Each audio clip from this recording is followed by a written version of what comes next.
Hi, this is Jamie Newell and this is episode 2 of Life in Perspective. Today I want to talk to you about success and how we can better measure it.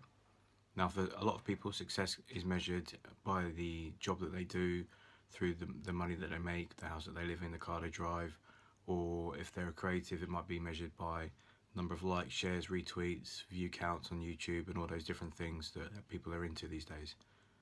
Success can be measured in those ways, but as a friend of mine would say, how much is enough? Now, when you base your success on your view count or your likes, shares, tweets, you get stuck in as Alan Watts would have said, the treadmill of life. So you start chasing after something and it has no real meaning or value in terms of what it really does for you. Success measured by those parameters, I feel, is quite stunting and it limits you. I prefer to measure success in the way your work influences the people around you. And I only say this from my own personal experience because some of the work that I've done over the years has influenced people in positive ways, and for me it's a much more enriching experience to know that the things that I've said or done have influenced people in positive ways and encourage them to go on and create things in their own style based on things I've said to them or through looking at the work that I've done and taking it as inspiration to create their own stuff. And I'm one of those people as well. One of my great inspirations for video editing was a guy called Tom Vine. Tom Vine was a creative genius behind Domino's Falling Productions. His work was very much an important part of the process of encouraging me to get into video editing myself. So I just messaged him one day on the off chance that he would respond and get back to me, and he did. And over the years we built up quite a good friendship. It was an online friendship. We never met in person. Unfortunately, he's no longer with us, but I told him how his work influenced me, and having been on the receiving end of those comments myself, I can see how it's an enriching feeling to feel that something that you produce encourages someone or inspires someone to either go ahead and do it themselves or to change the way they look at things, and it's a very powerful feeling. And I think although your work might have tens of thousands of likes or retweets, or the view count might be significantly high versus some of the early work that you've done, I think it has a deeper, longer lasting feeling and a more rich in experience if your work influences people for the better. Now, I know a lot of photographers and Instagrammers who have been struggling with the idea that their work isn't being appreciated enough. More and more youngsters now are getting onto the social media stage.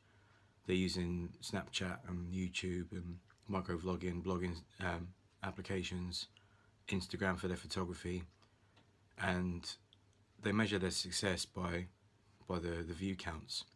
And I see how it's causing some of them problems.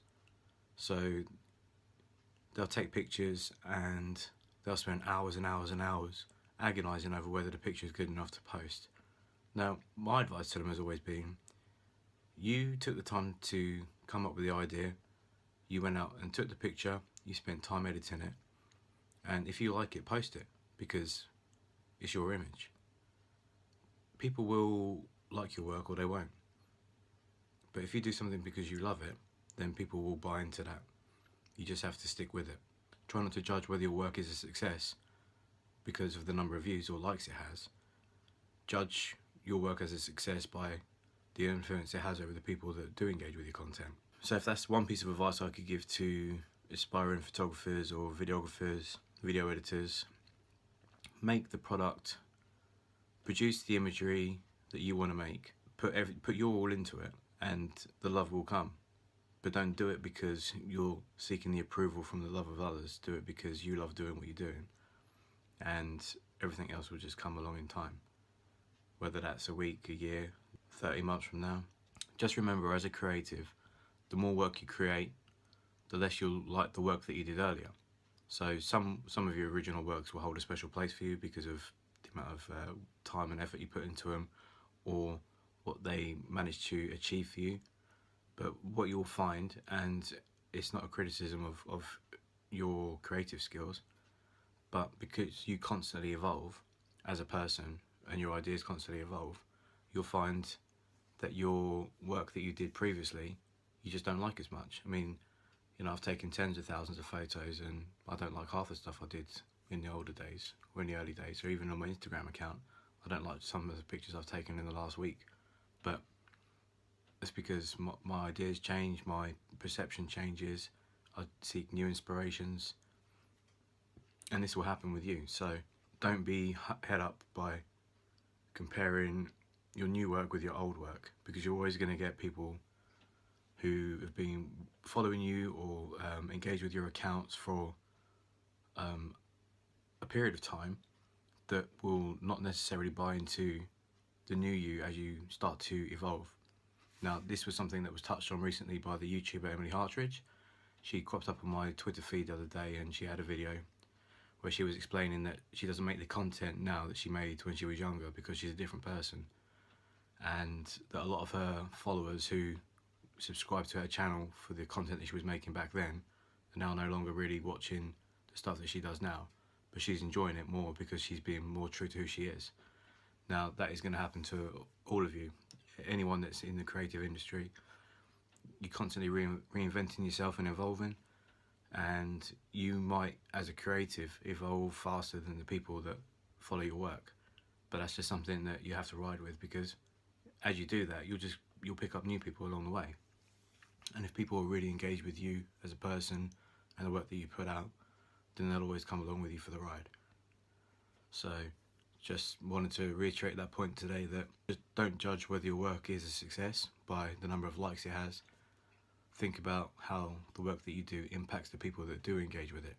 So if you take a shot and you see someone out there trying to recreate it, take that as an inspiration. If you throw out an idea to someone and they create a business model from it, you know, take inspiration from it, because your work, your views, your ideas are influencing people all the time. Just make sure it's for the positive.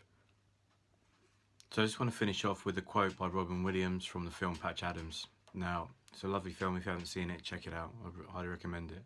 But in that film, he talks about treating patients to his peers, and he says, if you treat a patient's symptoms, you're either going to win or you're going to lose. But if you treat the patient, you win every time. Now, the same is true for whatever you do in life. If you're judging your work as a success by how much you have or how many likes or whatever it has, you're either going to win or you're going to lose. But if you judge your work by the influence it has on the people around you, you're going to win every time. Thank you for listening. This is Life in Perspective episode 2. Next week we'll be talking about health and fitness and the two-pronged approach with the mind and body.